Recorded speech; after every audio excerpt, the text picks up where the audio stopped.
What's going on, everybody? This is Living in Arizona Now, and today we are going to talk about the eviction crisis that's looming on the horizon.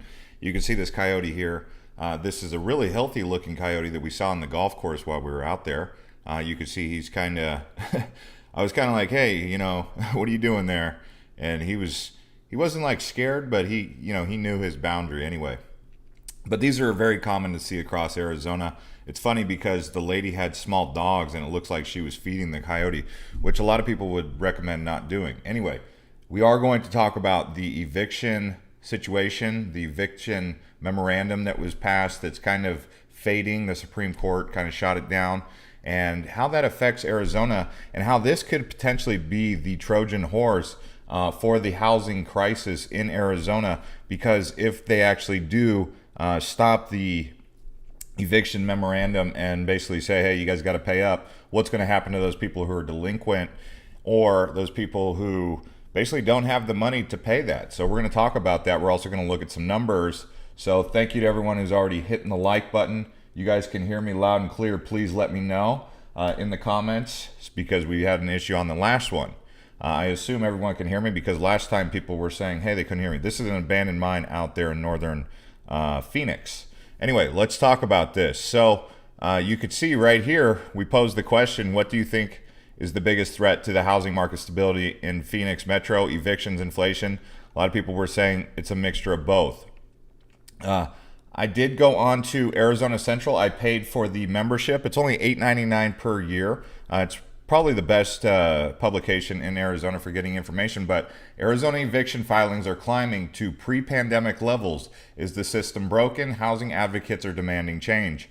So this is becoming a crisis. Even if you look at the front page of the Arizona Republic yesterday, Sunday's newspaper, the Arizona Republic is the notorious #1 newspaper in Arizona. They had right there on the front page, eviction notices are a problem. We've been talking about this before, because even if you go back to 2020, CNBC, a surge in evictions could turn into a financial crisis, economists warn. The last thing that America really needs is more homeless people on the streets. But with rising prices, people's wages not keeping up, how do you have 3 kids and make $15 to $20 an hour and pay the rent and feed your kids? I mean, even if someone was straight up doing the best they could, single mom, single dad, or even a dual family household, how do they pay the bills with that kind of rent, even here in Phoenix? It's basically they're going to need some sort of assistance. So something is looming on the horizon, and it seems to be this eviction crisis. If it ever comes due, if they ever decide this is a thing, then the eviction crisis could end up being the big deal that sets it off. If you go right here on Eviction Lab, you can see Phoenix, Arizona. You could get a good idea of the evictions. This was around May 2020. You could see they were low, but they have been slowly going up, although they were down the last 2 months in May, March, and April. This is something to keep an eye on as these filings go up. Someone said, crash, AZ crash. True, those gas prices are killing. So it's the gas prices. You have the high rental prices. Even if you look at the data here, you can see right here, we have a problem. $800 rent hike squeezing Metro Phoenix tenants. So the cost of rent just keeps going up $800 per month. You can see Kathleen Black is facing a 50% rent increase on the older 3-bedroom bedroom she had in Scottsdale at her apartment. So you guys have all the information here. You could see the eviction crisis. If that comes due, what do you think is going to ultimately happen to this housing market? One thing I will say is we don't need any more homeless people on the streets, and we have to have compassion for people who are in this situation, especially if they've been doing the best they can. It's the people who try to do the best they can and they end up on the fringe, they end up being left out. Those are the people that we really have to care about. Now, we're not saying that people who just don't try and they don't want to contribute, that we should be continuing to pay for them day in, day out. There's a lot of hardworking people out there, people with kids and people without kids, who are trying to do the best they can, and they're feeling defeated because of the current system. So something is broken about the system, and it's easy for us who are in a good financial position to think to ourselves, hey, why don't you do better, or why did you allow that to happen? But we have to keep in mind it could happen to anybody, but this is a real this is a real problem. You can see here on Bloomberg, Supreme Court scraps Biden's eviction protection for tenants. I don't know what you guys think about this, but the Supreme Court really went after that eviction notice. And you can see right here on arizonacourts.gov, COVID-19 emergency eviction procedures and assistance.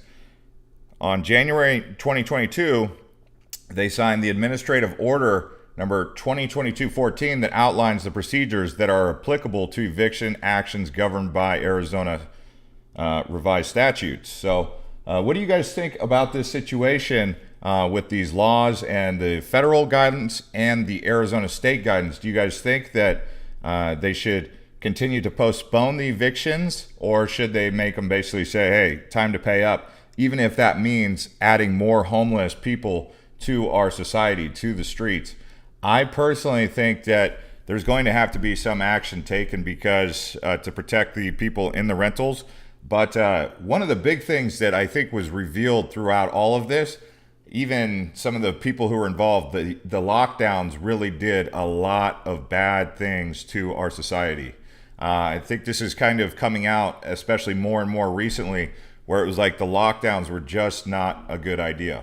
What do you guys think? Do you think that was the big problem? But right now we have a lot of people who, again, aren't working. So this put more pressure on the government to pass actions and make people more and more dependent on the government. And then as time went by, as weeks turned to months and months turned to year, people became dependent. And now we're stuck in this situation where it's kind of like, we went down a grade. It's like let's just say we were at an 8. Now we're down to a 7 on 7 out of 10 for quality of life. Like, America took a step back for sure. And I don't know if this happened all across the world. It probably did. But Arizona in particular, we took a step back. Like, we haven't recovered at all. We're paying more, and the quality of life out here has not improved. But that's why I ask you guys.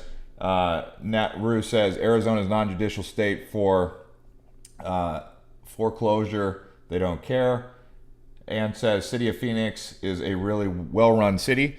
City of Phoenix is a well-run city, but city planners have, in particular, in the downtown city of Phoenix, if you go downtown into Phoenix, here we are at the baseball game, which I went to yesterday.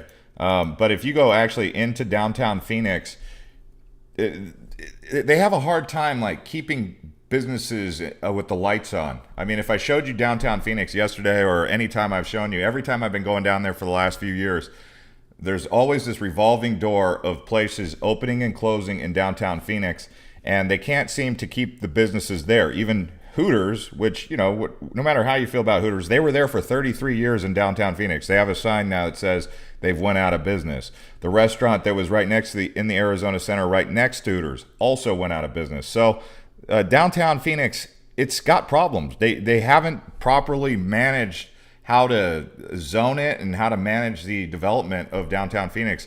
And I bring downtown up more than anything because a lot of cities around the country have successfully figured it out, and Phoenix hasn't. So, I mean, yeah, we can say it's a good, well-run city, but if you look at downtown and all the revolving doors of business, it's not as well-run as people think it is. They can't keep the residents safe. They can't keep the people happy and the businesses with their lights on. Let's see. Someone said, I like AZ, but it seems like it peaked around 5 to 10 years ago. That's funny because a lot of people would say 5 to 10 years ago it was still in recovery mode. I would say that Phoenix really peaked, well, I guess you could say around 2017, 2018. Right before the pandemic kicked off, we were peaking. And then once that happened, we started to go down again. And you could see it in downtown Phoenix, really. Ann says 2010 homes were dirt cheap. Yeah, Phoenix was. This is why people in Arizona are so scared of a housing crisis in Arizona. In 2005, 2006, homes went up 3 to 4 times their value. Kind of what we saw now. A $125,000 home in North Phoenix was then selling for around 500 and something, and then it came crashing back down to like 150. Okay, we're talking a home you might have bought in the 90s, and then by the time 2005 came around, you were looking at 4 times the money. We've seen this kind of situation happen here, although we're looking at more or less 2 or 3 times the value of a home. You could see the whole situation with the rental prices really skyrocketing as per the Arizona Central and Arizona Republic. But here's the big thing. 253 Arizonans behind on rent. Courts halts eviction memorandum or moratorium. Now imagine if they actually decided to do something about 253,000 people, okay? If they did something with that where they said pay up, or they said you got to move or you got to go, what do you think that's going to do to this city, this society? And it's just not going to be a good thing. That's what people are really worried about. So it's like when you see something like the eviction moratorium or the eviction situation on the horizon, people get concerned. Housing prices way up. These people, if they end up on the streets in Arizona, that's not a good thing. We don't want any more of that. We need less homeless and more housing, okay? Across the country, really. Yeah, that's what Dollarface just says. This is how homeless are made. Can't afford to live. And it's not because these are bad people. It's just like that job that they were working at that was paying them $15 to $20 an hour just isn't paying the bills anymore. And that's scary when we get into a situation like that. So anyways, guys, thanks for the comments. Drop comments below. We'll keep an eye on it. We'll see what they say. Someone says they should probably move to Mississippi or Oklahoma if they can't afford Arizona. Sure. I mean, you know, what happens if they're born and raised here, though? You know, that's an easy comment to make, but what happens if it's someone who's native to Arizona? Were you born here? You know, someone who made the comment, you know, it's like, are you a local person? Because there's a lot of natives who are getting pushed out of their own state. So by you telling them they have to go to another state and uproot their lifestyle because, you know, I get it. You said not to be rude or anything, but it is kind of crazy to think about it if you really put things into perspective and, you know, have a little bit of compassion. I'm not saying you don't have compassion, but you definitely can't just take life for granted and assume that you're immune to the problem. Natasha says, it's never been this bad in Arizona. She's born and raised here. She said, my rent raised almost $500 last sign and wanting to raise another $500 next one. See, so, and I know that happened because they wanted to raise my rent $300. And I'm, you know, it's not like I'm like hurting for money, but it's like that hit me. $300 more per month out of nowhere, just over the span of a year. I mean, people are barely scraping by. I mean, I'm telling you, it's just not good. It's not good. It's funny because when people think it's funny and they think it's cool to pick on people about this, I don't think that's the solution. I think we need to have some real, like, I guess you could say a come to Jesus moment where we say, hey, something's off here. This needs to be fixed. There's an imbalance in this world. And you can't just blame Biden. You can't just blame the president. You can't just blame one thing in particular. It's just we have to really look at it from a broad perspective. Anyways, guys, thanks for watching, and we will see you guys on the next one.